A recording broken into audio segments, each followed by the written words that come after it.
رضائے الہی کے حصول کے لیے ان مخصوص 3 دنوں کے اندر مخصوص جانور جو شریعت اسلامیہ میں متعین کیا گیا ہے اس کو ذبح کرنے کا نام ہے۔ یہ بات ذہن میں رکھیں کہ عیب سے جانور پاک ہونا چاہیے۔ فقہا نے ایک سیدھا سا ضابطہ بیان کیا ہے، عیب وہ ہے جس سے منفعت یا جمال زائل ہو جائے۔ جو جانور آپ نے خریدا تو وہ ذبح کے وقت عیب دار ہو گیا، گرا، ٹانگ ٹوٹ گئی تو کوئی ایسا واقعہ پیش آ گیا، ذبح کے وقت جو عیب ہے وہ عیب شمار نہیں کیا جائے گا، تو اس کو یوں ہی ذبح کر دیا جائے گا۔ جو جانور ہے وہ فربا ہو، موٹا ہو، تازہ ہو تو وہ افضل ہے۔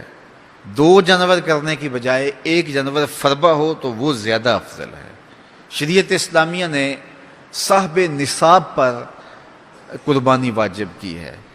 نصاب وہ ہے جو ہمارے ہاں زکوٰۃ کا نصاب ہے، یعنی 52 تولے چاندی یا 7.5 تولے سونا، یا اس کی قیمت۔ زکوٰۃ کے نصاب میں قمری سال گزرنا شرط ہے، لیکن یہ جو قربانی اور صدقہ فطر ہے اس میں سال گزرنا شرط نہیں ہوتا۔ ان عید کے 3 دنوں کے اندر ایک لمحے کے لیے بھی کوئی مالک نصاب ہو گیا تو اس کے اوپر جو ہے وہ قربانی واجب ہوگی۔ پھر قربانی ہر اس شخص پہ واجب ہے جو مالک نصاب ہے۔ بعض اوقات گھر کے اندر کئی افراد مالک نصاب ہوتے ہیں تو سب پہ واجب ہوگی۔ قربانی واجب آپ نے ادا کر لی اور اپنی طرف سے نفلی بھی دینا چاہتے ہیں تو یہ بھی آپ کو اجازت ہے۔ ہمارے آقا و مولا نے ایک قربانی اپنی طرف سے، ایک قربانی اپنی امت کی طرف سے پیش کی ہے، تو اگر امتی اپنے آقا کی جانب سے قربانی پیش کرتا ہے تو یہ اجر و ثواب کا باعث ہے۔ 3 حصے کر کے دوست احباب کے لیے، غرباء کے لیے اور اپنے لیے تقسیم کر لیں تو یہ قربانی کی روح کے مطابق ہے۔ سارا اگر خود استعمال کرنا چاہیں تو بہرحال اس کی بھی اجازت ہے، لیکن قربانی کی روح کے منافی ہے۔ جس کو گوشت لگتا ہے اس کو کھال بھی لگتی ہے۔ جس طرح گوشت آپ خود بھی کھا سکتے ہیں تو کھال خود بھی استعمال کر سکتے ہیں، یعنی آپ کھال کا مسلح بنا کے گھر رکھ سکتے ہیں، کھال کو اپنے گھر کی کسی ضرورت میں جو ہے وہ لا سکتے ہیں، لیکن قربانی کی کھال بیچ لیں اور اس کی قیمت اپنے مصرف میں لائیں یہ نہیں کر سکتے۔ قربانی کی کھال اگر بیچ لی ہے تو اس کے پیسے صدقہ آپ کر سکتے ہیں، کسی دوست کو دے سکتے ہیں، کسی غریب کو دے سکتے ہیں۔ تو قربانی کی کھال جس کو مرضی دیں، لیکن بہتر یہ ہے کہ قربانی کی کھالیں مدارس دینیہ کو دی جائیں، چونکہ یہ مستحق بہت زیادہ ہیں۔ مدارس دینیہ کے بجٹ کا زیادہ تر انحصار قربانی کی کھالوں پہ ہوتا ہے۔ کسی زمانے میں مدارس دینیہ کے لیے، مساجد کے لیے اور خانقاہوں کے لیے امراء، رؤساء اور حکام جاگیریں مقرر کرتے تھے اور ان کا نظم و نسق چلتا تھا۔ ہمارے دیہاتوں میں آج بھی مسجدوں کے نام پہ 8-8، 5-5، 6-6 جو ہے وہ ایکڑ نام ہوتے ہیں اور مسجد کی ضروریات اور اس کے محاصل سے پوری ہوتی ہیں، لیکن اب تو مدارس دینیہ کا انحصار رہ ہی قربانی کی کھالوں، زکوٰۃ فنڈ اور لوگوں کے تعاون اور مخیر حضرات کی کوشش سے رہ گیا ہے۔ اس لیے اپنے مدارس کی طرف بہت زیادہ توجہ دینے کی ضرورت ہوتی ہے اور قربانی کی کھالیں کوشش کر کے خود مدارس دینیہ کے اندر پہنچائیں۔ اور آپ کے سامنے جامعۃ المصطفیٰ ایک ایسی درسگاہ علمی ہے کہ جس کے فیضان سے ایک زمانہ متمتع ہو رہا ہے اور یہاں سے نکل کر اطراف و اکناف عالم کے اندر جو ہیں وہ لوگ پھیل رہے ہیں اور فائدہ پہنچ رہا ہے۔ اللہ کا شکر ہے، یہاں سے جانے والے پیغام کو مسلم بھی قبول کر رہے ہیں اور غیر مسلم بھی قبول کر رہے ہیں۔